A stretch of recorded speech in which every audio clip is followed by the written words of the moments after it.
would like, if I may, to take you on a strange journey. Hello, everyone, and welcome to another edition of Real Estate Realities with the Rebel Broker. My name's Robert Whitelaw, and I am the Rebel Broker. Licensed real estate broker in the state of California, member of the National Association of Realtors. But please, don't hold that against me.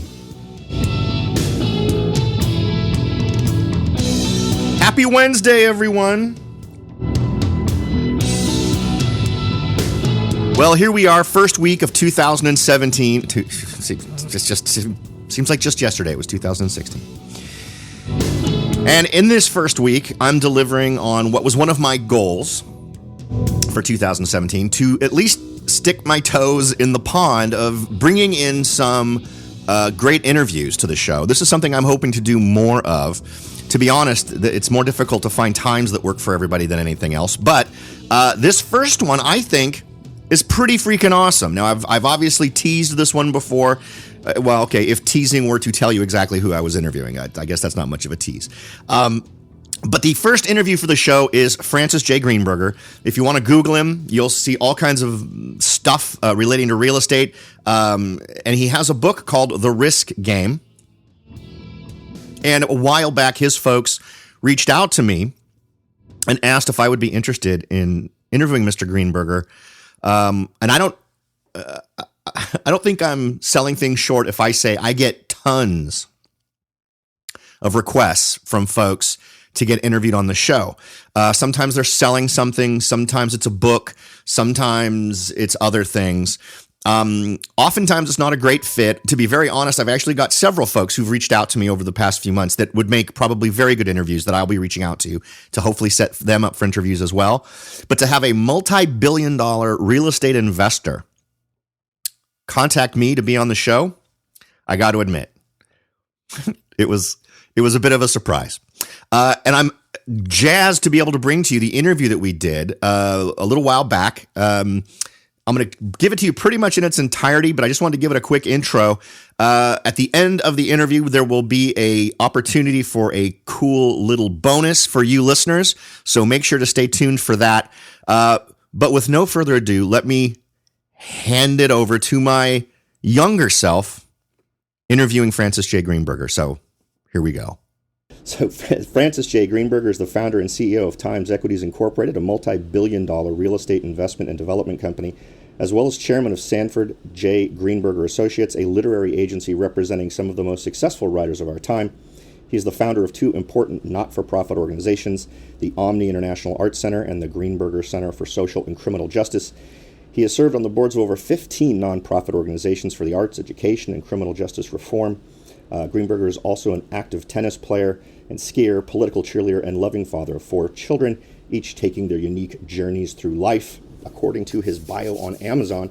And we have him here with us today discussing his book, The Risk Game. And just to start it off, Mr. Greenberger, I'd love to hear what your motivations were for writing the book. Did you have an audience you were specifically talking to, or was it just you sort of wanting to put down the road that you've traveled? Well, it really started to some degree as my mother wrote a memoir of her life during World War II, and I could see that 10 years after her death, it was resonating with my wife, my in-laws, and my children. So I saw the effect that a memoir could have was sort of within the family and future generations. So that was kind of an early motive. And then I think a secondary motive was that I had been very positively affected by a number of amazing mentors in my life. And I always felt that they were people that was worth describing to the world. And so that was a secondary motivation. I had less a clear idea of who my readers might be and how the book would ultimately turn out. And in fact, I've become a little bit surprised by some of the mostly very positive feedback that I've gotten from a very broad audience of readers. Yeah, have you been surprised by the variety of takeaways that people will mention just in the reviews and comments on Amazon, for instance? The diversity is really kind of shocking. Well, when I first thought about the book and thought about my life, because it is multifaceted, I'm a not-for-profit, I'm a socialpreneur, I'm an entrepreneur, and I have a variety of interests.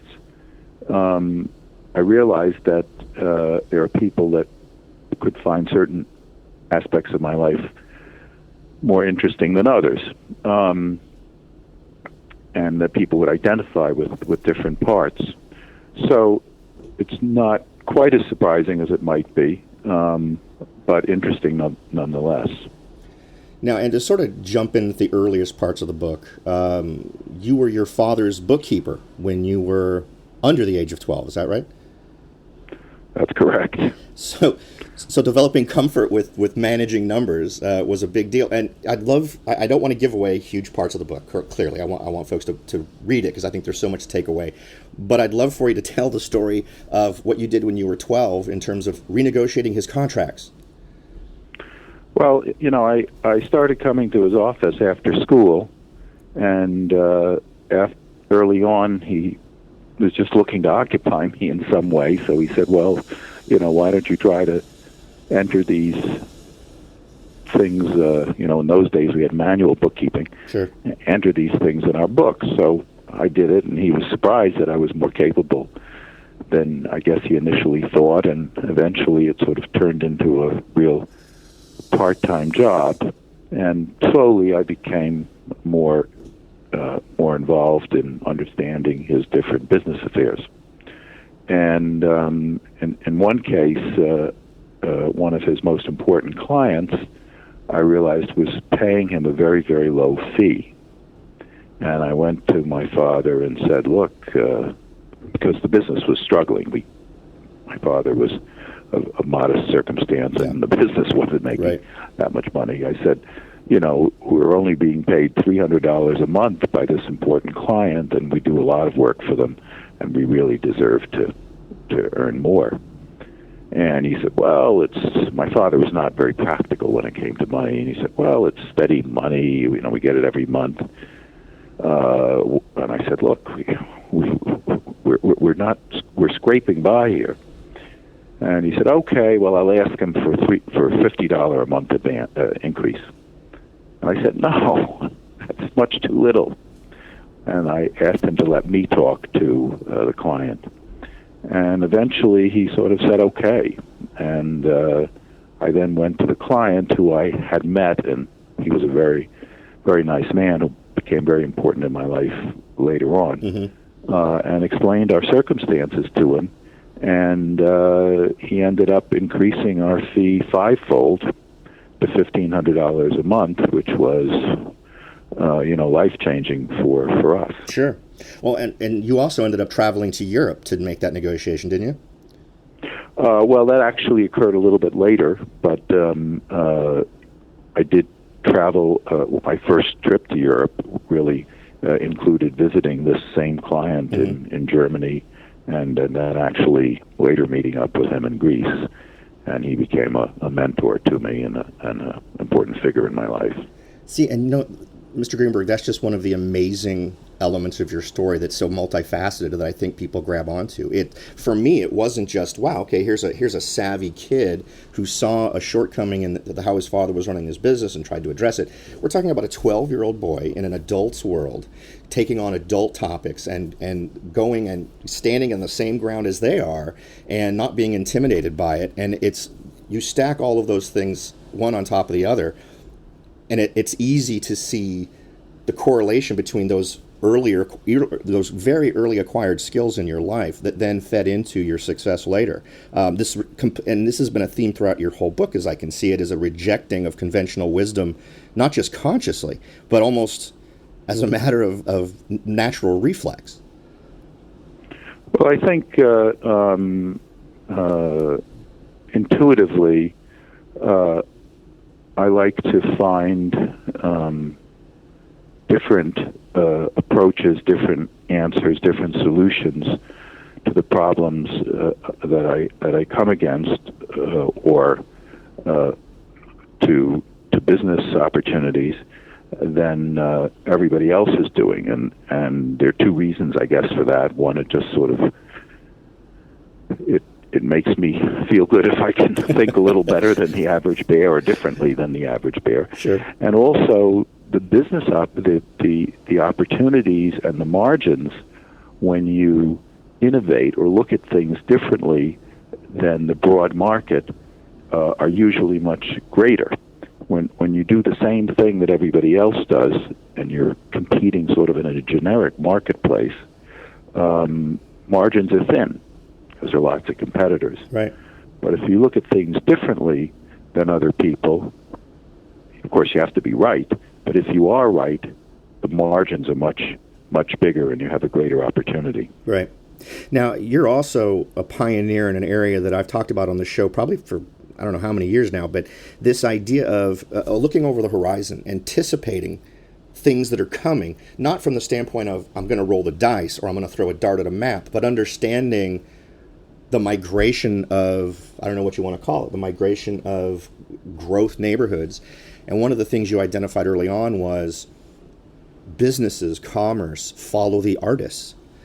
And so many people over the last couple of years have touched on this subject as if it's some great revelation, without realizing this was something you were doing when you were still at the age where I would have been still going to college, back in the late 60s and early 70s. Do you want to touch on that? Well, I guess I have an interest in art, and many artists are my friends, so I was somewhat familiar with where they were going to live, and in New York City, where I grew up and where I still am to this day, the effect of artists moving into neighborhoods have been the precursor to incredibly positive changes. Mm-hmm. Artists usually have a need to live very economically, but they need space to work in, etc. So they tend to go to cutting-edge neighborhoods. But once they get there, they change the environment with their presence. Right. People open cafes, galleries come in, and it changes the feel of the neighborhoods, right. And then other people want to live there. It's called gentrification, right? That's actually gotten its own word. It's gentrification, and in New York City, in the 70s when I was starting out, I bought a building in an area we call Soho, which is today the hottest shopping district in New York, mm-hmm. And it's no exaggeration to say that the building that I bought, believe it or not, I could sell today for 1,000 times what I paid for it 35 years ago. Yeah.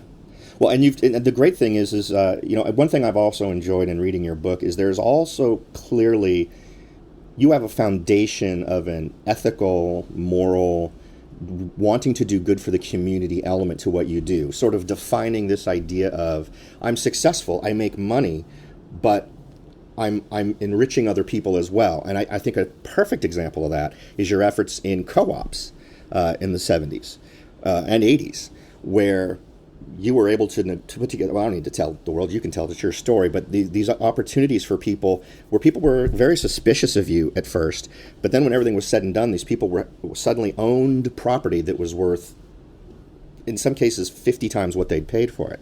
Do you want to just touch on maybe your favorite example from that time? Well, New York City had a particular history, which a couple of other places in the country also did, but not that many. We had government-regulated rents here.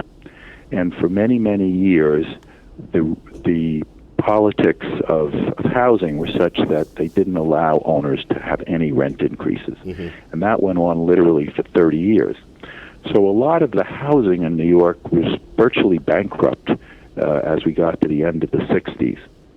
And what co-oping represented was a way to free the inherent value of the apartment for the benefit both of the owner and the tenant. So let me give you an example. Because of very low rents, an apartment based on its rental income might only have been worth $50,000 because it had this legally regulated rent, which was way lower than market. But the value, if it was trading in the normal market conditions without these rent regulations, could have been $500,000, mm-hmm. So 10 times as much. So what happened was that people like myself came in and said, well, okay, I'll buy the building for $50,000 an apartment. I'll offer to sell the apartments to the people who live in them, who have the right to stay there at these very low rents. But I'll offer to sell it to them at half price. So you're living in an apartment, I come to you, you know you could sell it tomorrow for $500,000, and I offer to sell it to you for $250,000. Right.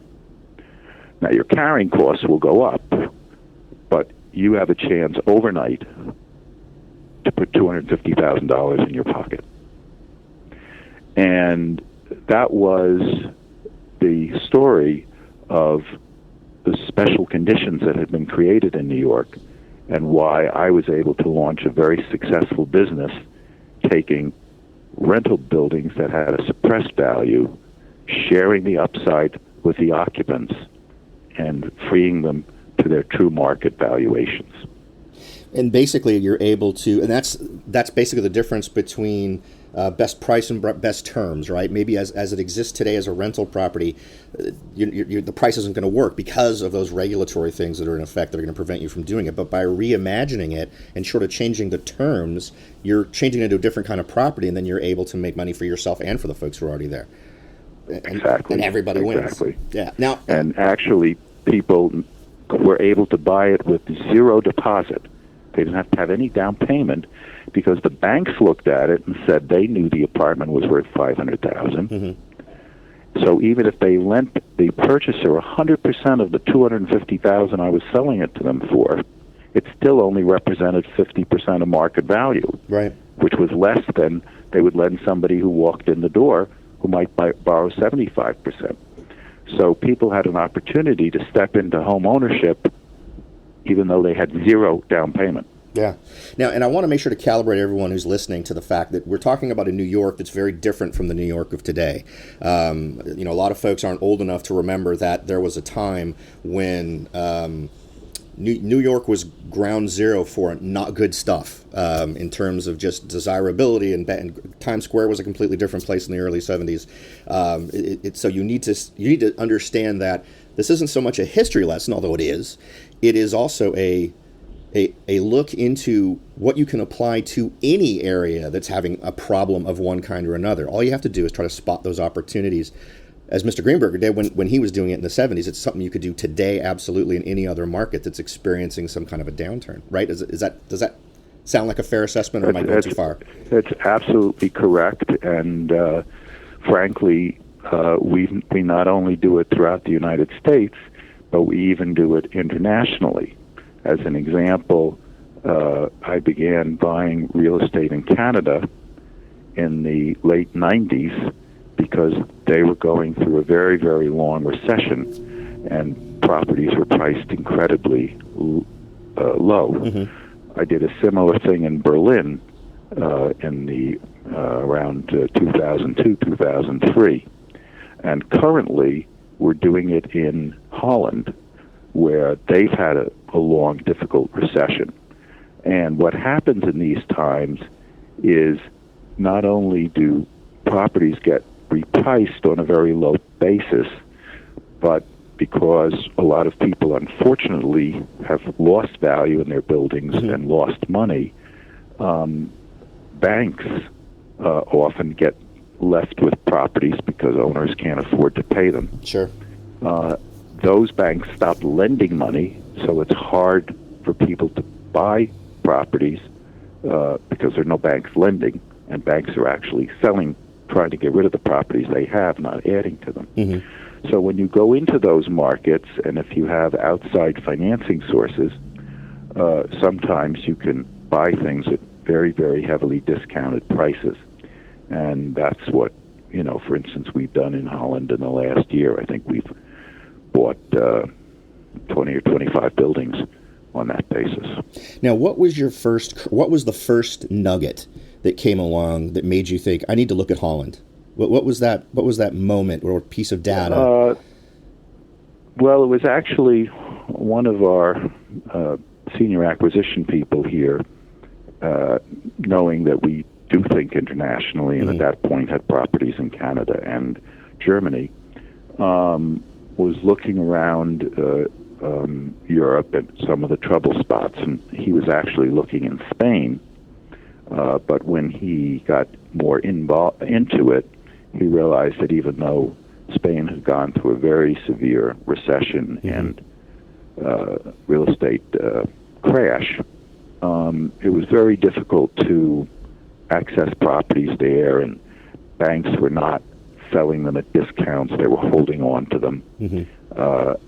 So it wasn't a very liquid market, or transparent for that matter, both things that don't appeal to us. But a broker happened to say, hey, you should take a look at Holland. There are some very good buys to be made there. And he followed up and saw that the pricing there was very low and very attractive, and brought it to my attention. And I said, look, get on a plane and go there and see whether it's true. Yeah. Which is what he did, and then one thing led to another. Sure. Once you can get your feet on the ground and discover a little ground truth, I think the job gets a lot easier. For sure. Yeah. Now, one other thing I looked for throughout your book, I was looking for this very intentionally, was your pivot point. When was that? Because you had a lot going on. You had a great deal of experience in the literary world. Your father obviously had his business in that, and then when he passed, he left everything to you, and you inherited this thing that you had all these great ideas on what to do with it. You'd already kind of dabbled in real estate. I know when you were 19, you got your first townhouse and discovered the wonders of renting one of those rooms to cover your payments for the rest of the place. And I thought that might have been your moment at first when I first saw it. But then when there was this moment when you could have said, now I can do everything I suggested to Dad that we do and really elevate the business, you didn't do that. You still stuck with your real estate, and in fact, at one point rejected James Patterson before everyone knew that name because he put out an ultimatum. Do you want to share with the audience that particular moment? Well, shortly after my father died, my father's business at that point was really quite limited because he had been not well for a little while. Right. And so he didn't have a lot of clients, so I let it be known that I was open to new clients. And I think there was a little notice in the New York Times or something about that. And I got this manuscript from an unknown writer, and I read it, and it was kind of a thriller, very stylized. And I liked it and thought, okay, I'm going to give this a try. And I started sending it to publishers, and they kept rejecting it. And excuse me for 1 second. No problem.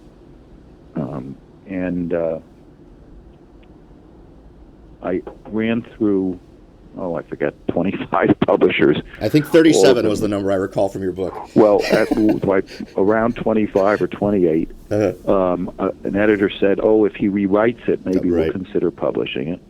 And the author rewrote it, and the publisher still rejected it. And then I sent it to another 10 publishers. And finally, the 36th publisher, or 38th publisher, was the second time I sent it to the same publishing house. Mm-hmm. Anyway, they bought it. It was Little Brown. And, of course, the author was James Patterson. And that was his very first book. and it went on to win an Edgar for Best Mystery of the Year. And I then represented him for another one or two books. But that was just about the time my real estate activities were becoming more known, and there were some stories in the newspapers and things like that. And Jim called me one day and he said, "Look, Francis, are you doing real estate or are you doing books? Because I need an agent who's going to just be doing books and focused on me." And I said to him, "Look, Jim, I think I do a great job for you, frankly, and you're number one on my list, but I'm not going to change my life just because, it doesn't suit you, particularly when I think I'm doing a good job for you." Anyway, he said, "Take it or leave it," and I decided to leave it. So I gave up what is probably one of the most important writers, published writers in certainly of my lifetime, although, frankly, since we represent Dan Brown at this point, he's definitely my number one. Although revenge is sweet. Patterson's written a lot more books with the help of many people than Dan does. Right. Well, I point to that because I find it interesting because it's absolutely a skill that you've developed, this push away from the table mentality that fed into a later transaction, one of your biggest at the time. And I'm trying to remember what it was. It was a very loud German woman. And she wanted to change all these things relating to your contract. You had a contract and a check on the desk. And at some point you finally just said, "I'm out." And you walked away. Right. Well, this was actually a building I was trying to buy in downtown Manhattan. Mm-hmm. And I mentioned to a friend of mine that I was having trouble buying it, and that the seller seemed to be favoring somebody else. And he said, "Who's the seller?" And I told him, and he said, "Oh, he's a friend of my friend," and the woman's name was Sarah Corinne. Mm-hmm. "And I'm going to tell her and see what she can do about it." So it turned out that this guy who was selling the building was also in the property management business, and he managed a lot of buildings that Sarah owned. So Sarah, who was a very assertive person, called him up at 5 a.m. in the morning and said, "Crystal, either sell the building to Greenberger, or I'm going to take all my business away from you." And he agreed with that threat because she was a very important client to sell the building to me. Although by the time I got to the lawyer's office, she was there first, and all of a sudden she was buying the building instead of me getting it, which was what she had offered to do. Mm-hmm. And I sat there for a few hours and waited to see what was happening, called my friend to try to get her to do what she said she was going to do. At 2 in the morning or something, she was still negotiating, and I said I had enough, and I left, and I went home. And she already had my check made, which was made out to the seller, which I said, "Okay, give me my check back, I'm leaving." And she said, "No, I'm keeping it." So I didn't know what she was going to do with it. But I said, "Okay." And I left. And then in the morning, she called my lawyer and said, "Meet me at my favorite restaurant. I'm having lunch there." So my lawyer went there. And she said, "I've signed the contract back to Greenberger. Tell him it was only a joke." And today, that was, 35 years ago. Today, we've just finished building a new 64-story building on that particular site. So that property has a lot of history and meaning for me. Now that isn't, I haven't quite gotten this far in your book yet. Excuse me, but is that is that 50 West? Yes, it is. Okay. Yes, it is. Okay. Once we get a little further along, I'd love to sort of get your take on your proudest achievement, and I can't help but wonder if that might be it, but we can cover that in a minute. Before we move on to that, though, one thing that I wanted to point out, that there are so many different lessons I've been able to draw just from your book, and one of them is just keeping your eyes open where you are. From your book, I'm quoting, "I was filling a gap in the rental market for one-room offices that I had discovered when I was looking for one myself." And you go on to say, "Discovering an unmet need in a market is a tremendous start." Do you still consider those to be foundational to what you do now, or have these just sort of joined a long list of other things that actually may be higher priority now for you? No, I think as a consumer, one often sees things, and I've heard it sometime in people who are stock traders will sometimes give you advice that says, well, look, if there's a product or a company that you see that you particularly like, think about checking out their stock, because maybe you have a perspective that the market doesn't. And certainly people who were early people who followed Apple were immensely rewarded. So keeping your eye open as a consumer on either things that are not readily available that should be, or for companies that are providing unusual service or products, I think is a very good way to make business decisions and decide areas that you'd like to develop, whatever your business may be. Right. And, start with that as your starting point. You've identified that need. There are so many people that have trouble making that transition from, I've observed something and I just underestimate my own savvy in recognizing that this is a reality, that this is a need, that distance between realization and action. What in your personal life kind of defines that move? Is it just simply you just jump on it and you go, or is there something that you use as a personal motivation to get you past, or at least in the early days? Clearly you've cornered the market on just doing it now, but back then, what is there any advice you'd give to someone who sometimes has trouble making that leap? Well, I think that we all have to be who we are, and it was interesting. I had a friend read my manuscript early on, and he said to me, you have a higher tolerance for risk than some other people. Yeah. And I think it is inherent in people who are entrepreneurial that they are willing to take on risks and make intelligent sacrifices to achieve what they think is an important end or undertaking. So I think you have to have that kind of a personality where you're comfortable taking intelligent risk. That doesn't mean gambling away your house or doing just being reckless. No, it means the opposite. It means thinking through very, very carefully what you're doing, but when you feel that you've got something solid, being willing to act on it. And that's where sort of the entrepreneurial spirit comes in. And it's something that, just like some people are talented at piano, some people are talented at baseball, sure. Some people are talented entrepreneurs. So you sort of really have to find it inside you.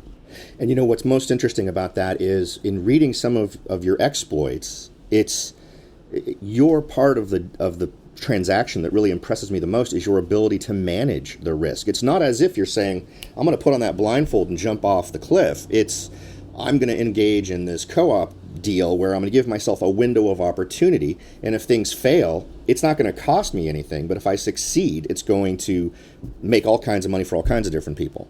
Well, I think that's very, very true. And any time we look at a transaction, we always look at what's the downside. What's Plan B?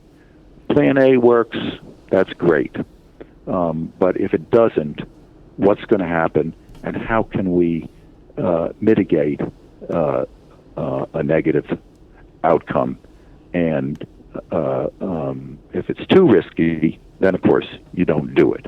But if you can say, okay, well, we're going to do this, and if that doesn't happen, we'll do that, and this will be the outcome, and it'll be, maybe we won't make money, maybe we'll break even. But that's the kind of appropriate caution that even a risk taker brings to a business opportunity. Would you describe your exploits with the Clinton Hill Apartments as qualifying under that heading? Yes, because what I did there was, rather than clearly it was it was something that had not really been tried before to create a co-op for a for that particular income demographic, and this was more for sort of workforce housing or middle level housing, right? And most co-ops or condominiums in New York have been for sort of luxury level, right?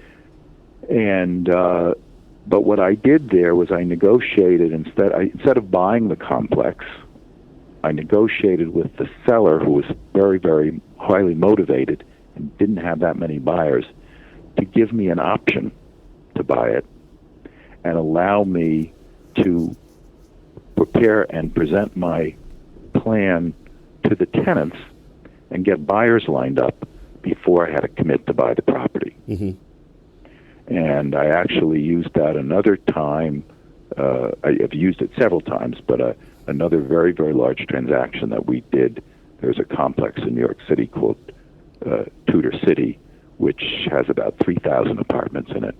And we used that same approach there, where the owner gave us an option and gave us a couple of years to line up enough buyers so that we could use the buyer's money to pay for the complex, and know that we were going to have a successful transaction. Yeah, and again, it comes back to just being able to look at what the circumstances are and trying to come up with a plan that's going to work that may or may not fit with that conventional wisdom. You know, correct. The other part I wanted to touch on, but before we moved on to sort of the straightaway of you sort of discussing your most prized achievement, is this idea that so many folks link success with things that are really all part of that conventional wisdom equation, where you go to high school, you get your high school degree, you go to college, and you, along with a lot of other very successful individuals, followed a different path. And I wanted to know if you had any comment about that. Is this something that you would, if looking back on your life, would you say to others, follow your path, and if it includes high school and college, great, but don't let other people tell you where you go? Or would you say, stick with it, stay with it for high school, stay with it for college, and push on from there, just given today's world? I think everybody has their own path. In my particular case, it wasn't that I didn't value education. I was in fact in a school for high achieving, in a high school for high achieving students. But other things had eclipsed that. My entrepreneurial interests were bringing me into the work arena much more quickly than my schoolwork would allow me. Right. My personal life, I was a very mature young person, and I was really ready to live on my own and have an adult life when I was 16. So for me, being in school during the day was not a good fit, and so I ended up withdrawing from this, what's considered the best high school in New York City, which most people would die to be in. Right. And actually ended up enrolling in a high school for English as a second language students at night. It was a public high school. But I got a very good education, and I was able to work during the day and develop my business, which was, where my heart and soul was. And later I went to college. I went to Baruch City College at night, and again got an excellent education. But again was able to follow my path and build my business at a time that it felt right to me. Yeah. Now, is that right for everybody? Clearly not. If you're expecting to work in conventional places, they want to see normally want to see your college degree before they hire you. Right. So it really depends on the individual. But for some people, and of course there are other famous entrepreneurs, Bill Gates, etc., who have a similar story to mine. In some cases, it worked for them to leave a conventional educational environment and then go into an alternative one. Yeah. All right. Well, I found myself playing my own life in parallel to yours at moments when your girlfriend was throwing your belongings out the window, when you were acquiring townhomes, and I'm like, well, yeah, at that point I had just gotten my driver's license and was still going to high school and living with mom and dad, and all these various things.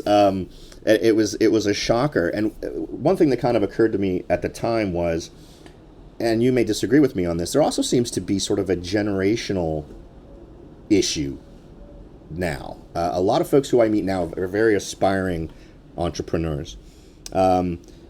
Seem much more tightly wound or bound by a lot of that conventional wisdom than folks, say, from my grandfather's generation or from my parents' generation, in terms of this embracing of just starting up a business or going off and doing something. There's far more fear involved with that decision. I'm not really sure what that's coming from. I'm wondering if you've seen the same thing in your experience. Well, I guess, one could speculate on it. We do live, our world has put a premium on sort of a brand consciousness. So we know that branding has become one of the most powerful marketing techniques that there are. Right. And in a way, going and getting that degree from XYZ college is a way of branding ourselves. Because it's not only about who we present at the door, but it's, I have this piece of paper, I went to the University of so-and-so and I got a degree in such and such. Right. So it in that sense, and in the sense that we look to brands to help define what we regard as quality and things that we come to trust, they're more prevalent today than they were 30, 40, 50 years ago. Yeah. But I still think there's room for the individual, and it also depends a lot on the environment that one goes into, and what the culture is of that environment. So, for instance, people who work, I think people in the software world and who do that kind of development, that's tends to be a much looser environment. They dress less conventionally, and they seem more about your skills and your ideas than exactly what certificate you're bringing in the door. Yeah. I actually worked for Apple for a couple of years, so I'm familiar with the dynamic you're talking about. And I'd say that's absolutely true. It's far fewer folks these days, at least in Silicon Valley where I'm located, are interested necessarily in your degree, but they want to see your code, right? They want to see the right. They want to see what you can do. Right. Exactly right. Exactly. All right. Well, I'd love to give you an opportunity now to talk about what has made you the most proud in your accomplishments. I know I feel like I have a feeling just on what I've read about you, but I'd love to hear it directly from you. Well, I think it really divides in two. One is in my for-profit pursuits, and one in my socialpreneur pursuits. And, today I spend about 50% of my time in the for-profit world and 50% in the socialpreneur world. In the for-profit world, of course, I'm very proud of the real estate company that I've created, our history, our commitment to integrity, and our commitment to fairness and ethical business pursuit. I'm not interested in making money at somebody else's detriment or by misrepresenting anything. So the fact that I can be successful and have conduct my business in a highly ethical way is extremely important to me, and something that I'm very proud of. In terms of specific projects, certainly the one we're finishing in New York right now, 50 West Street, which is defining the skyline of Lower Manhattan, and frankly is a couple of blocks from Freedom Tower, which replaced the building that was destroyed on 9/11. Right. The fact that our building is in direct dialogue with that from an aesthetic and architectural point of view, and that it holds up, is something that I'm very proud of. Yeah. I got to say, that's one of the most beautiful buildings I've seen, and I love when I see the obvious signs of a developer wanting to create something that goes beyond just providing boxes for people to stand in, but it's just an aesthetic statement as much as anything else. And what I've seen online of the renderings and everything else are just fantastic. Well, I appreciate that a lot, and of course I credit the beauty of it to the architect. But of course, I, as a developer, had to choose the architect. And right. We did a whole competition, and it was a whole process to arrive at that, and I worked extremely closely with him. And in fact, I'm in the middle of doing 2 additional projects with him, one of which is going to similarly define the skyline of Chicago. So at one point, I thought this was going to kind of be my legacy project, right. but I seem to be working on two more of them. Well, Chicago sure could use your help. I mean, the Chicago's got a lot of things going on where someone who's community-minded. Chicago has a lot of challenges, and this is an extraordinary site right on Michigan Avenue, right on the park, and it's a major statement, and I know City of Chicago has been very supportive, and they've been excited about it and have approved us to do things that were not generic or but originally provided for, because they recognized the significance of what we were proposing.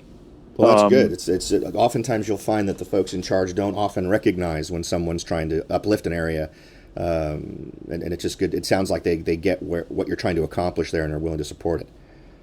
Well, Chicago's always had a strong sense of architecture, and of course they are challenged right now. So if people are going to be flexible, it's often when they're looking for hope and renewal. Yeah. And then in my socialpreneur life, there are two things that I'm very, very proud of, and one is the Art Center, the International Art Center that we created, called Oh My International Art Center, which brings artists, musicians, writers from all around the world. I think we've had people there from 130 countries, and many of whom have gone on to become recognized as the best and the brightest of their generation. So to have built an institution of that type that's attained such an important position in its world is very rewarding and meaningful to me. And on a lesser extent, right now I'm involved with the issue of mass incarceration, which is a social justice issue that I became aware of because of the involvement of a family member, and I was very surprised to find out what was going on, and where our political leaders had taken us, and I think it's something that a lot of Americans are now finding out about, and they don't like what they see. Yeah. Our legal system, 60 million Americans have now been arrested at one time in their life. That's 1 in 5 Americans. Yeah. Something wrong with a system that has to arrest 1/5 of its population. Well, yeah, and I realize this is probably a weird venue, but one thing you can definitely accuse me of is introducing weird things to my real estate venue. Is this topic, the idea of incarceration that doesn't have as its primary goal reintegrating people into society and recuperating them or remodeling them instead is based on this privatized prison model where the profit comes from recidivism and guaranteed minimums of occupancy in prisons. So there's so many different issues relating to that you could attack it from one of 100 different individual aspects that just don't make sense at all. So it's a system that has grown and just taken on a life of its own, and there are many factors that have contributed to it, some of which are the ones that you've outlined. And we've created this unbelievable monster, and we need to do something about it. And we need to learn from other countries that are doing something different. And people have heard this already, but America incarcerates 7 times as many as all the other countries in the world. Mm-hmm. That makes no sense. I mean, when I'm including Russia and China, countries that you would think incarcerate lots and lots more people. No, America incarcerates 7 times as many. Yeah, that's and I hope that someone with your reputation, your recognizability, and your influence can help people to, if not solve the problem, at least get people talking enough about it so that some intelligent questions can get asked about what the purpose of the system is. What are the end goals, and are the ways that it's being implemented actually working towards achieving those goals, or perpetuating and deepening a problem that we really don't want to have as part of our society.